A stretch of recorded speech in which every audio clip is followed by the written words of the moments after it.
Alhamdulillah, wassalatu wassalamu ala rasulillahi amma ba'd. Assalamu alaikum wa rahmatullahi wa barakatuh, құрметті жақсылар. Мұсылман үшін айтылатын тақырып көп. Бірақ байқасаңыздар, мұсылман бірінші Раббысын танымай, ол көп жақсылыққа жете алмайды. Раббысын таныған адам өте жоғарғы таныған адам мұъмин болады дейді.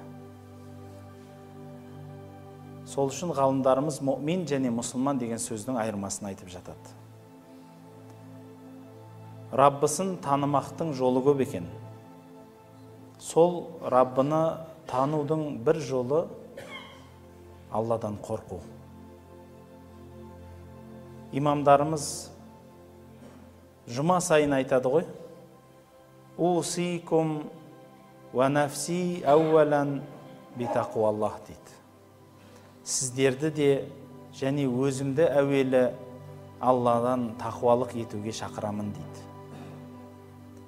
Әр жұмада тынбай айтады имамдар.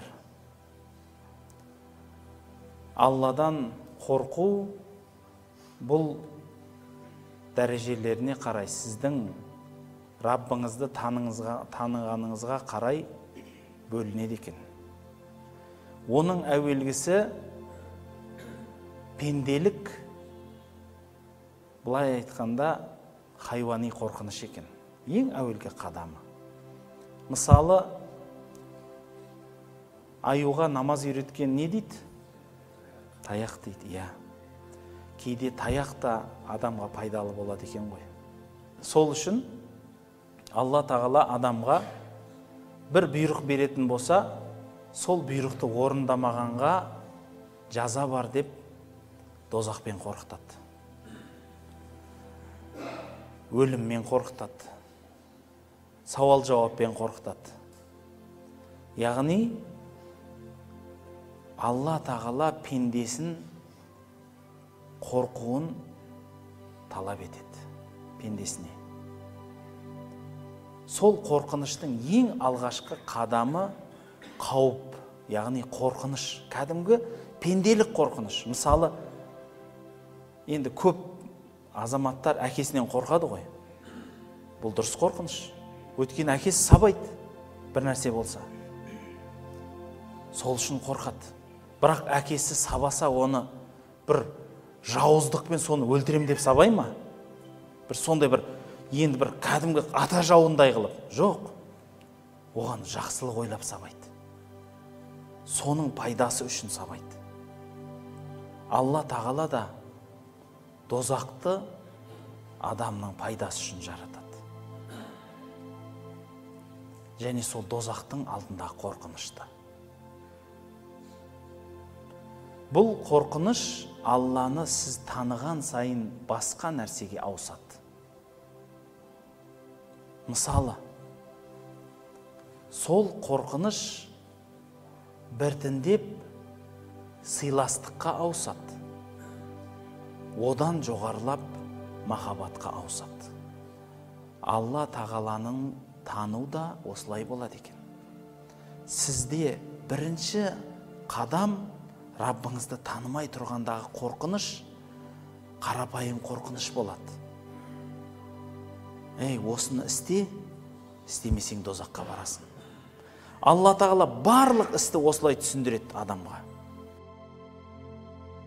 Ұрлық жасама, кісіні нақақ өлтірме, кісінің ақысын жеме. Бірақ бұның барлығы ауыр күнә дейді. Ауыр күнә қайда? Ауыр күнәнің жазасы бар. Қашан жазасы бар? Сіздің жаныңыз шыққаннан жаза аласыз. Қабірде жазасын аласыз. Одан қалғанда қияметте сауал жауабыңыз ауыр болады. Одан қалса сіз, Құдай сақтасын, ондай қылмасын, бірақ дозаққа да барасыз деп айтады. Бұл белбау. Алла Тағала пендесін байлап, жаманшылыққа кетпес үшін шекара қойған белбау болады. Алланы таныған адам бұл өмірде басқаша өмір сүреді, білесіз ба? Өйткені Құран-ы Кәрімде айтады: Раббысын танымаған адам қандай болып өмір сүреді, білесіз ба? Ол адам, оның өмірі хайуанға ұқсап өмір сүреді дейді. Бейне хайуани өмір сүреді. Хайуани өмір дегеніміз қалай? Мен бұл оны бір ар намысына тиін деп айтып тұрған жоқпын. Жоқ. Бұл тура мағынада түсініңіз. Хайуани өмір деген сөз тек қана ішіп жем, қу тіршілік үшін өмір болады. Сізде рухани өмір деген нәрсе қалмайды.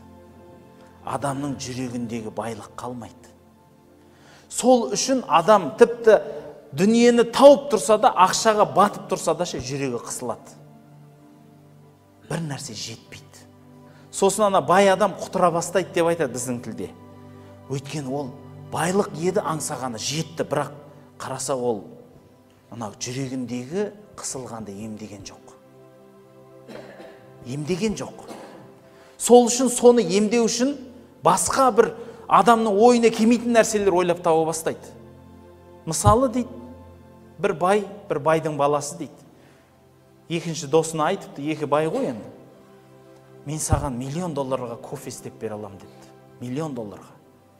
Істеп берші десе, $1,000,000 алып келіп, соны отын қып жағып кофе қайнатқан дейді. Ерігіп отыр да, сөйтіп күледі. Міне $1,000,000 кофесі. Яғни бұл адамды жүрегіне, яғни дүние, сіздің жүрегіңізге тыныштық әкелмейді. Онымен сіздің жүрегіңіз тыныштық таппайды. Құранда айтады, «Әлә бизикриллахи татмаиннул қулуб» дейді. Алланың зікірімен ғана жүрек тыныш болады екен дейді. Жүректің тыныштығы бұл Алланың зікірімен болады. Алладан қорқу деген мағынаға мен алып келе жатырмын сіздерді. Бірақ сол Алладан қорқу дегенді түсіну үшін адам бұл өмірге неге келгенін деп түсіну керек. Адам байлық жинау үшін келмеді. Атақ мансап жинау үшін келмеді. Көп бала туғызу үшін келмеді бұл дүниеге. Сол үшін Алла тағала адамға біреуіне бар, біреуіне жоқ қылып берді. Даналығы. Біреу бай, біреу кедей. Біреудің денсаулығы бар, біреудің денсаулығы жоқ. Біреудің көзі бар, біреудің құлағы бар. Біреудің екеуі де жоқ. Дәл сол сияқты Алла тағала біреуге иман берді. Біреуден иманды алып қойды.